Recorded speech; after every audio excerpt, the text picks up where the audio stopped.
Hello, in this discussion we will discuss the discussion question of what is an adjusted trial balance and why is it prepared? So first we can think about what a trial balance is and then think about what the adjusted trial balance is, one way to approach this essay question. So the trial balance, remember, is going to be a list of accounts. It's going to have both the account names and the account balances as of a point in time. And of course, we'll have debits and credits depending on the normal balance of each account. Total debits equaling total credits at the end of the trial balance. Now, we're going to see these different names for trial balance, including the unadjusted trial balance, the adjusted trial balance, and possibly a post-closing trial balance. Note that from just a conceptual standpoint, these are all just trial balances, and really this name of adjusted trial balance or unadjusted or post-closing really refer to the time in which the trial balance will be generated. The other thing to keep in mind is that when we think of a trial balance for an adjusted trial balance, we often think about it as of a point in time outside the accounting system, something that we make in basically a worksheet. So in order to think through this, we can think through, it's good to have a picture in our head of basically the broad steps of what we do in the accounting process.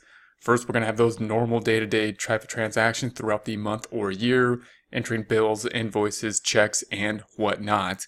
And then at the end of the time period, the end of the month or year, we do the adjusting process. We typically you can think of this happening as the normal stuff happens in a data input process in a database, most likely, and then we generate an unadjusted trial balance that we then use to adjust.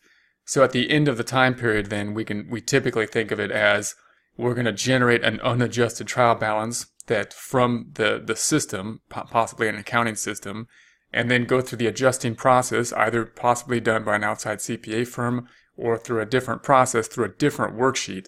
And we typically think of us putting that trial balance, that unadjusted trial balance, into this separate worksheet so that we can then do these adjusting entries and make sure that they are correct before putting it back into the normal system.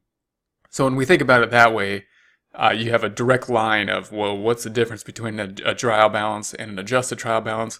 Well, you can think of the adjusted trial balance as something that we took out of the normal system, we put it into our little worksheet, and then we purposely made these adjustments to the adjusted trial balance to make sure that they are correct as possible to generate the financial statements from. Once we do that, of course, then we'll probably, at some point, we'll need to enter those adjusting entries into the database system, into the accounting software as well, and we'll have that information there as well.